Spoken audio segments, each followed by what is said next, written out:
তো চলছে barista training guys. আপনি চাইলেই কিন্তু কফি বানানো শিখতে পারেন। শেখার জন্য কোথায় আসতে হবে? জিহাদি কফিওয়ালার কাছে। কোথায় সেটা? ঢাকা মহাখালী বিএফ শাহিন কলেজের পাশেই অবস্থিত।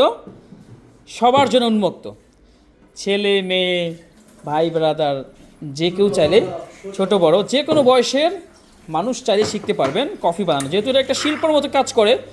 আর কফিটা সারা বিশ্বব্যাপী এখন সমানভাবে জনপ্রিয়। বিশ্বের দ্বিতীয় বাণিজ্যিক দিক থেকে কফির স্থান দ্বিতীয়। তো বুঝতে পারছেন কী পরিমাণ মানুষ কফি পান করছে। এটা শিখলে আপনার কী লাভ? আচ্ছা, লাভ কিন্তু অনেক। প্রথমত লাভ হচ্ছে কফি খেতে পারবেন, বাসায় বসে বানিয়ে। দ্বিতীয় হচ্ছে ব্যবসা করতে পারবেন, কাজ করতে পারবেন, বারিস্তা হয়ে বিদেশে যেতে পারবেন। কফির শপের ভিসায় মিডল ইস্ট সহ বিভিন্ন দেশে, সৌদি, মালয়েশিয়া, কাতার, দুবাই, ইউরোপে যারা যাচ্ছেন বিশেষ করে, তারা কিন্তু শিক্ষাটা উচিত বলে মনে করে, যেহেতু ওই অঞ্চলগুলোতে আরও বেশি কফির চাহিদা। সো আমাদের শাহিন ভাই কী বানাবে? একটা লাটে বানাবে। লাটের জন্য মিল্ক স্টিমটা দেখতে পাচ্ছেন আপনারা কতটুকু ফোমিং করা উচিত, খুব ইম্পর্টেন্ট। গরম করাটা অবশ্যই 60 থেকে 65 বা ম্যাক্সিমাম আমরা কত ডিগ্রি গরম করবো? দুধটা কত ডিগ্রি গরম করবো? As espresso as soon as possible. কখনো ঠান্ডা এসপ্রেসোতে কফি বানানো যাবে? যাবে? হ্যাঁ, ওকে।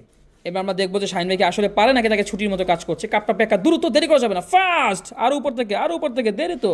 ডিজাইন স্টার্ট, জোরে জোরে। এই যে সময় নষ্ট হচ্ছে, জোরে সামনে দেন, গুড। জোরে নিচে নিচে নিচে নিচে, জোরে। ওয়েট, কাপটা সোজা করেন, কাপটা সোজাই করেন। আরে